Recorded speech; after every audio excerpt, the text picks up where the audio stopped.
Bismillahirrahmanirrahim. Assalamualaikum warahmatullahi wabarakatuh. Waalaikumsalam warahmatullahi wabarakatuh. Salam semangat, salam sejahtera, dan juga salam arsip. Bapak Ibu sekalian, sahabat Dinarbus Kabupaten Kendal, berjumpa kembali di kesempatan yang luar biasa ini di podcast Dinarbus Kabupaten Kendal. Dan di kesempatan pagi hari ini, sahabat sekalian, harusnya biasanya kalau podcast itu bintang tamunya yang grogi. Tapi di kesempatan ini saya selaku host ini yang grogi karena kita akan kedatangan kerawuhan dan juga berbincang mengulik banyak tentang batik Kendal ini dengan salah satu narasumber yang memang sudah sekian waktu beliau ini melakukan penelusuran dan saat ini beliau juga merupakan praktisi batik Kendal.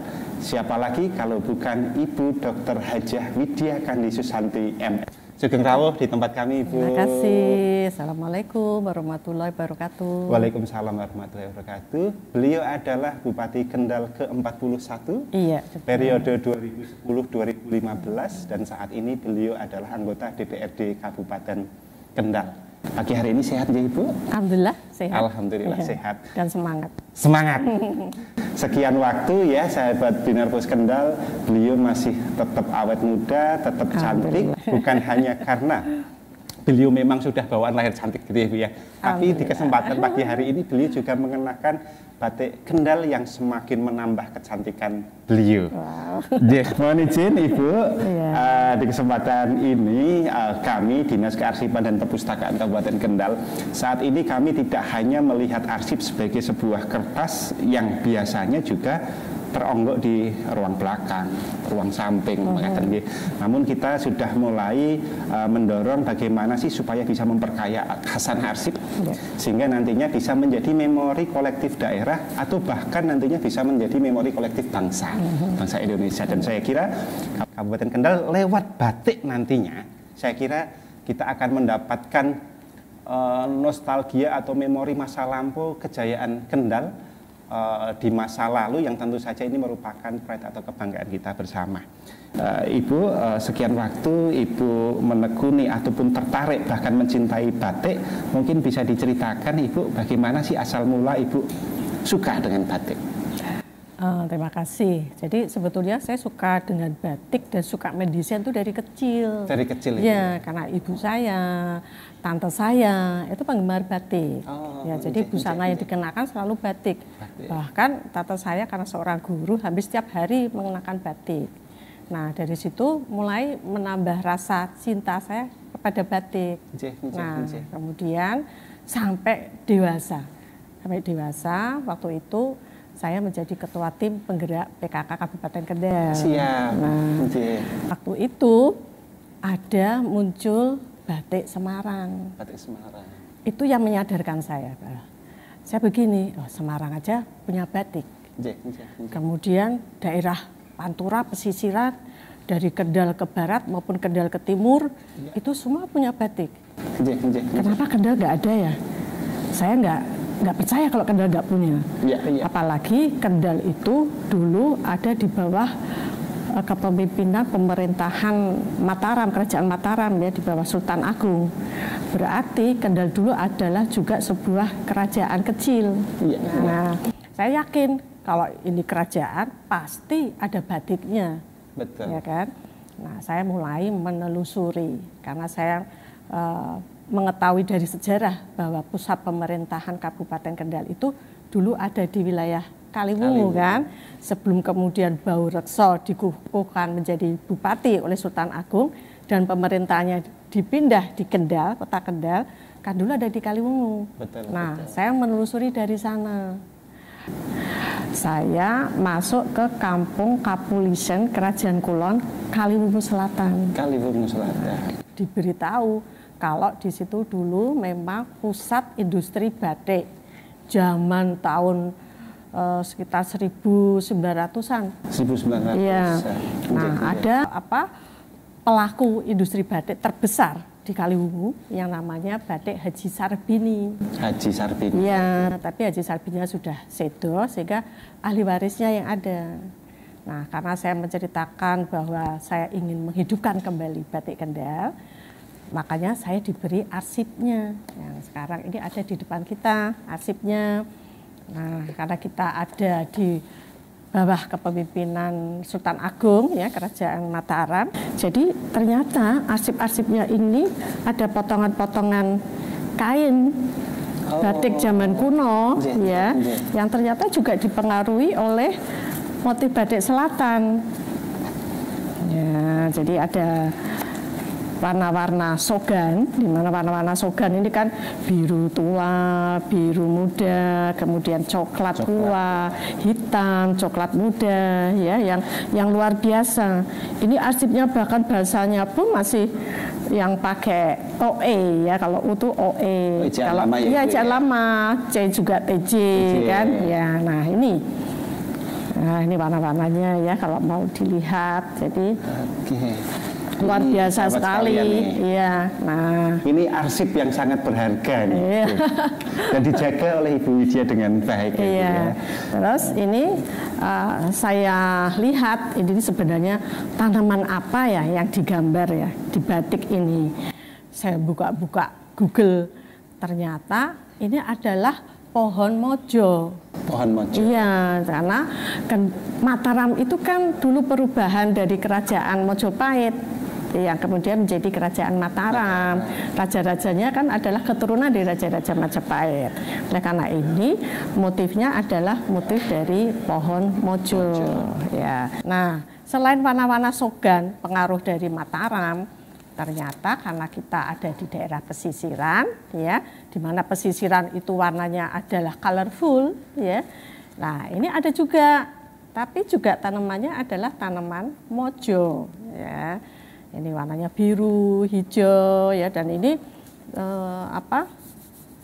saya kemudian mencoba mengembangkan, saya reproduksi, saya desain, saya gambar kembali, dan saya bikin batik. Nah, waktu itu saya sempat begini, kalau Allah mengizinkan saya kelak menjadi Bupati Kendal, saya akan mengadakan pelatihan membatik gitu, bagi warga masyarakat gitu. Karena saya ingin menghidupkan batik Kendal biar bermunculan industri batik di Kendal. Karena saya ingin sebetulnya nih, jangan sampai orang timur ke barat mencari batik. Jangan sampai orang barat ke timur mencari batik, kita potong dulu di sini. Nah, gitu loh. Sebetulnya tuh keinginan saya seperti itu, ya.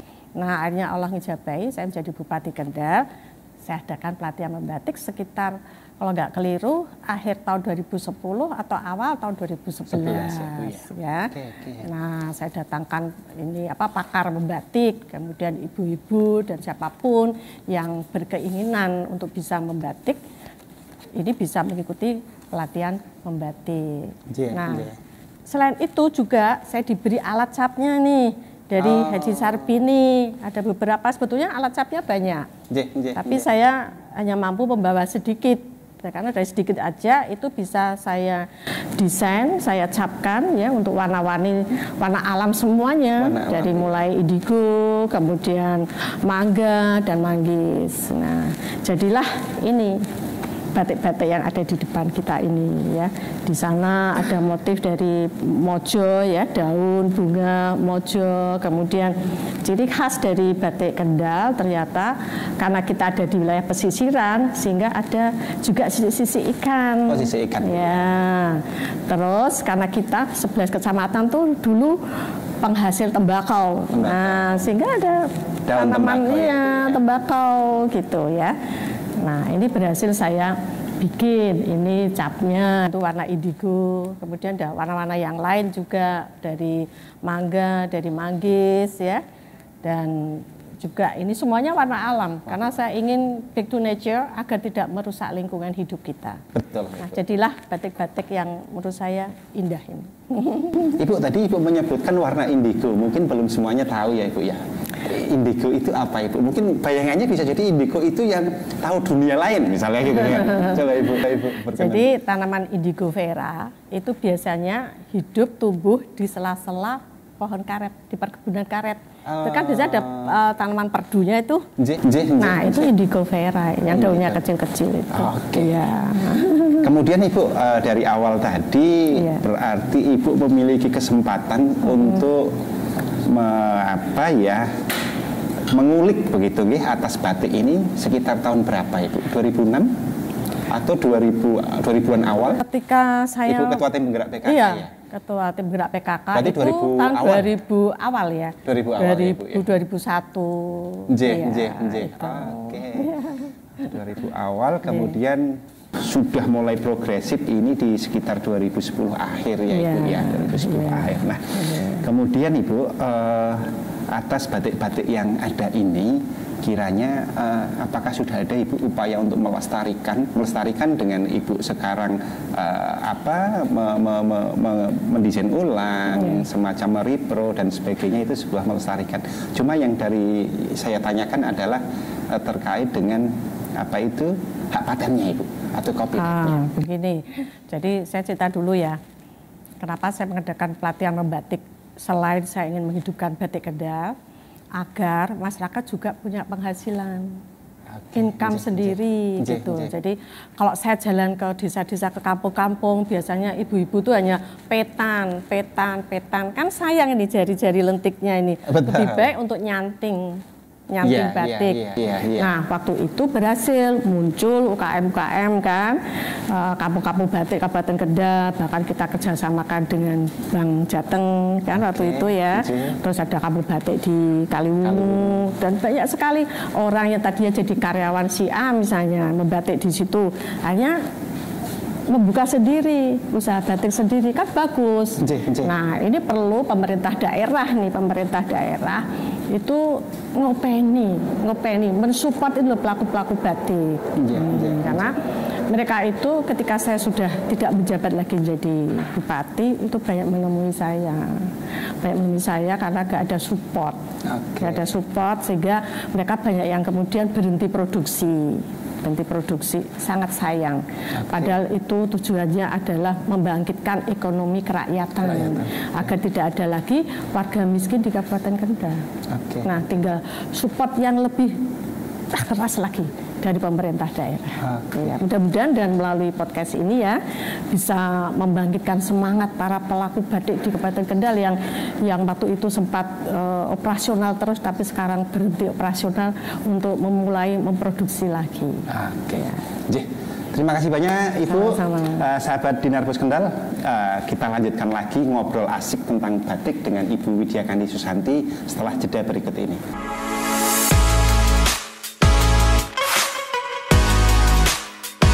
Oke, jumpa lagi di podcast Dinar Pus Kendal dengan tema kali ini adalah ngobrol asik tentang batik. Masih bersama Ibu kita, Ibu Widya Kandi Susanti. Ibu, perjalanan Ibu yang sudah bergelut erat dengan batik sudah sekian puluh tahun begitu. Ada satu pertanyaan Ibu, karena mungkin awam ataupun generasi selanjutnya, sebenarnya ciri khas batik Kendal itu apa sih? Begitu. Lah mungkin Ibu bisa menyampaikan nih bahwa kasat mata, oh ini Kendal, oh ini motif Kendal, mangga. Ya. Saya melihatnya waktu itu nama Kendal ini adalah dari nama sebuah pohon Kendal. Pohon yang langka di Kabupaten Kendal. Sekarang ada ya Ibu ya? Sekarang ada. Ada ya, waktu itu hanya ada satu di makamnya Mbah Gembyang. Terus kan waktu itu saya minta dinas pertanian ya, Bupor waktu itu kepala dinasnya ya, itu untuk dibudidayakan pohon Kendal ini. Nah, itu yang dulu menjadi ciri khas batik Kendal. Tetapi kalau melihat arsipnya ini, setelah saya buka-buka Google, semua tanaman saya cari yang gambarnya mirip dengan arsip tadi, potongan kain batik Kendal kuno, ternyata itu adalah pohon mojo. Karena Mataram ini adalah sebenarnya perubahan dari kerajaan Mojopahit. Raja-raja Mataram adalah keturunan raja-raja Mojopahit. Jadi kalau motifnya adalah pohon mojo, itu pas sekali.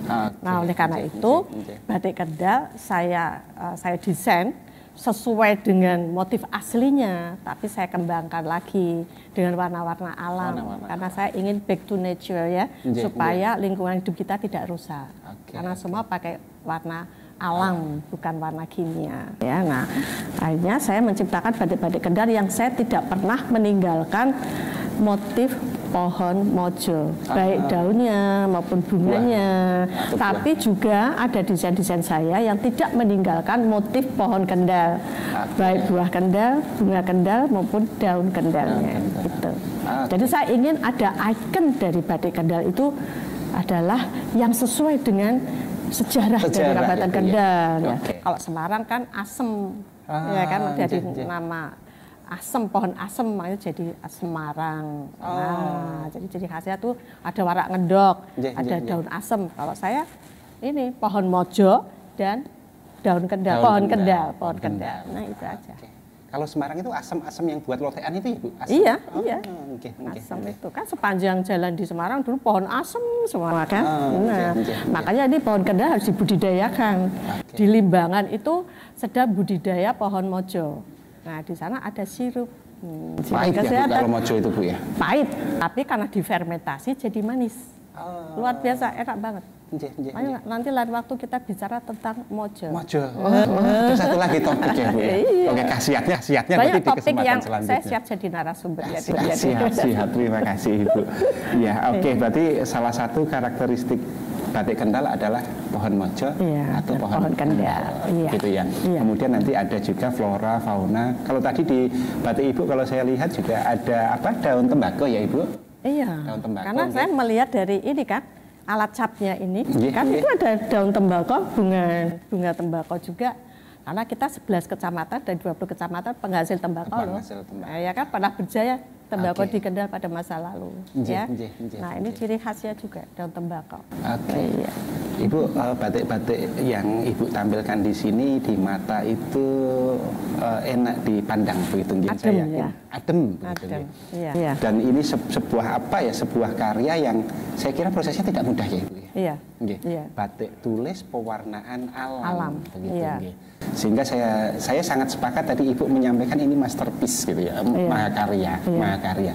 Berarti betul-betul pecinta batik lah yang akan jatuh cinta dengan batik-batiknya Ibu begitu. Nah, kemudian Ibu supaya ini tetap lestari, selain juga batik ini terus kita kembangkan bersama perajin-perajin batik, pematenan Ibu. Pematenannya mungkin harapan dari Ibu seperti apa? Apakah sudah atau belum? Kalau belum itu nanti harapannya seperti apa? Nah, jadi begini. Karena waktu itu harapan saya pelaku batik di Kendal itu bisa melihat batik saya untuk kemudian dia bisa berimprovisasi, sehingga waktu itu belum saya patenkan. Tapi karena sekarang ini orang banyak menjiplak kan, orang luar daerah menjiplak dari batik dari daerah tertentu ya. Dan sekarang produksi saya juga sudah mulai banyak. Nah ini memang harus saya patenkan. Ya. Biar itu menjadi batik ciri khas Kendal. Iya kan, ikonnya Kabupaten Kendal. Betul. Motif batiknya apa? Ada pohon mojo dan pohon kendal. Ya, gitu. Ibu, tantangan selama Ibu menggeluti batik itu kira-kira apa saja Ibu? Mungkin sekarang perajin yang memang tesnya sesama, ataukah proses produksinya, ataukah seperti apa Ibu? Kalau batik warna alam tuh lebih pada proses produksinya ya, karena belum tentu, misalnya sama-sama warna indigo. Kalau saya bikin warna indigo, mungkin satu paket tuh hanya bisa jadi untuk 10 lembar kain batik. Terus kemudian saya bikin lagi, ada pesanan misalnya, itu belum tentu birunya sama. Gitu. Padahal sama-sama dari indigo vera ya, tapi warnanya belum tentu sama. Makanya kalau saya mendapatkan order pesanan batik untuk seragam yang indigo, warnanya sama, atau warna dari manggis warna yang sama, saya selalu bilang, nanti warna akan berbeda, belum tentu sama. Kalau mereka mau menerima nggak masalah, oke saya bikinkan. Tapi kalau mereka enggak, ya enggak saya bikinkan. Gitu ya, karena per 10 ya Ibu rata-rata itu. Enggak per 10, tergantung ini ya, tergantung pewarnaannya, penggunaan pewarnaannya di satu kain gitu ya. Nah, terus selain produksi warna itu yang susah belum tentu bisa sama, kita juga selalu harus uji coba kan, fiksasinya dari warna indigo vera itu apa baiknya supaya bisa jadi biru yang tua misalnya Nah, jadi biru yang muda, nah dari pohon manggis, dari pohon mangga itu beda-beda visasinya. Tapi masing-masing pembatik punya rahasia sendiri, ya, rahasia perusahaan. Ya. Terus juga kalau warna alam ini lebih cenderung batiknya itu seperti batik lawasan, karena itu warna alam, nggak bisa seperti warna sintetis yang buatan pabrik, buat warna kimia ya, bisa ngejreng-ngejreng. Jadi penggemar batik warna alam itu tidak banyak, justru kebanyakan adalah orang asing. Ya, jadi reseller-reseller saya kebanyakan juga dari Jakarta, dari Surabaya itu banyak, dari luar Jawa juga ada, dari Kalimantan. Tapi pembeli saya terbanyak juga dari orang asing, dari orang Singapura, Hong Kong. Mereka menyukai warna-warna alam memang, iya. Karena mereka nggak suka warna ngejreng, warna-warna yang kalem begini. Tapi tetap colorful kan, colorful memang nggak bisa ngejreng. Tapi warna lawasan ini warna-warna yang adem di mata tuh adem. Nah sekarang ini sudah mulai banyak ini order-order untuk pernikahan, pengen warna-warna alam, ke saya tuh sudah mulai banyak pesanan. Iya. Jadi ternyata orang-orang muda sekarang sudah mulai menyukai batik warna alam. Memang prosesnya nggak serta-merta, butuh waktu. Makanya dari itu kita sering mengikuti pameran batik. Kadang menjadi ini wakil dari pemerintah Provinsi Jawa Tengah yang meminta saya untuk batik saya dipamerkan dan sebagainya. Iya. Di beberapa event nasional. Iya. Ibu, beberapa waktu yang lalu saya ingat-ingat saya pernah punya 2 batik warna alam. Ya, ternyata izin saya tidak bisa merawatnya, Ibu. Mungkin mungkin ada tips dari Ibu bagaimana sih merawat batik warna alam ini supaya masih dapat awet ya. Awet begitu. Mungkin sebelum ke Ibu kita break sebentar, Ibu. Nanti jumpa lagi di ngobrol asik tentang batik.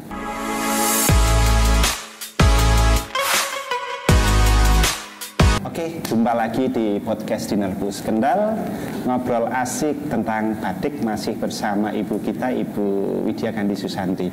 Ibu, bagaimana sih merawat batik tulis dan juga warna alam yang ini nantinya kan bisa mengedukasi kita semua, khususnya untuk generasi muda sekarang? Ya, memang batik itu kikri. Kikri harus perawatannya harus benar-benar, jangan sampai keliru. Sebenarnya nggak hanya batik warna alam saja, tapi batik warna sintetis pun harus dirawat. Nah, supaya batik ini awet warnanya, itu kalau mencuci harus dengan lerak asli. Lerak asli? Ya, kan kalau di pasar kadang masih ada, tapi tidak setiap hari ada. Nah, kadang sabun lerak itu masih ada campuran kimianya. Nah, itu yang bisa merusak warna batik. Kan pernah ini teman saya cerita ke saya, karena batiknya itu padahal sudah dicuci dengan sabun lerak, tapi kok cepet banget pudarnya. Nah, ternyata sabun lerak itu mengandung cairan kimia juga. Nah, agar aman adalah dengan lerak asli. Nah, selain itu misalnya lerak nggak ada, cuci aja pakai sampo bayi, merek apa saja, ya. Dan itu jangan dikucek-kucek ya. Kalau warna alam tuh hanya dicelup-celup aja, nanti jangan diperes begini, ya cuma digini-giniin aja, ya. Terus batik warna sintetis pun, ya itu sebaiknya jangan terlalu dikucek-kucek, dicelup-celup ya, yang penting bersih, ya. Terus kemudian dijemurnya di yang adem, ya, jadi angin-angin, jangan. Itu nanti bikin cepat pudar warnanya, ya hanya di angin-angin saja. Terus kalau nyetelika juga jangan yang panas banget, yang terlalu panas, nanti akan memudarkan warna. Nyetrikanya nggak perlu dibalik, Ibu ya? Kalau saya balik. Oh, dibalik Ibu ya? Saya balik, terutama dibalik. Karena yang warna alam ya, dibalik. Kalau warna-warna sintetis nggak masalah sih. Mungkin Ibu ada pesan untuk kami semua, apalagi untuk generasi muda terkait dengan batik ini? Oh ya. Cintailah batik Kendal, karena batik Kendal ini kaya akan warna yang indah, karena kita ada di pesisiran sehingga warna-warninya adalah warna-warni colorful dan coraknya adalah flora dan fauna. Inilah hasil dari batik Kendal yang kita semuanya masyarakat batik Kendal terutama harus mencintai. Gunakan batik di event-event, bukan hanya event-event tertentu, syukur-syukur setiap hari. Itu aja. Berarti prinsip kita ini harus berbangga ya Bu, punya batik yang ternyata batik itu bukan hanya baju, cuma ada sejarah di dalamnya. Saya pernah mendesain batik kan, untuk seragam Kabupaten Kendal. Iya, betul. Maka itu harus juga ada batik Kendal, khas Kendal yang jadi seragam untuk Pemda, untuk karyawan PNS, bahkan seluruh perusahaan swasta di Kabupaten Kendal pun mestinya diwajibkan pakai batik khas Kendal. Itu kalau batik kita ingin lestari ya. Betul. Jeh, Ibu terima kasih banyak di kesempatan hari ini, kita belajar banyak sahabat Dinar Pus Kendal terkait dengan batik. Mari tadi pesan dari beliau, mari kita cintai batik karena di dalam batik juga ada cinta, begitu ya. Ada cinta, prosesnya batik tulis, apalagi yang pewarnaan alam tidak serta-merta jadi, tidak instan itu. Kalau tanpa cinta nggak akan jadi batik yang indah. Yang indah, betul. Indah itu kan karena cinta. Karena cinta. Oke. Ibu terima kasih banyak di kesempatan hari ini berkenan untuk menjadi narasumber atau menjadi apa ya Ibu, sumber informasi yang luar biasa bagi kita semua. Kami nanti mohon izin, mungkin dokumen-dokumen arsip yang Ibu miliki nanti kami akan coba untuk digitalisasikan, alih mediakan, begitu Ibu. Alih mediakan, selain Ibu arsip hidupnya, ada juga arsip ini yang nanti juga akan kami simpan. Iya. Tolong nanti dirawat dengan baik. Siap. Ya, itu jangan sampai rusak. Ya, dan apalagi sampai hilang, jangan. Oh sampai. Iya Bu, jangan Bu. Peninggalan kuno. Matur nuwun Ibu Widya, dan terima kasih sahabat Dinar Pus Kendal sudah mengikuti podcast kita. Saya akhiri. Assalamualaikum warahmatullahi wabarakatuh. Salam.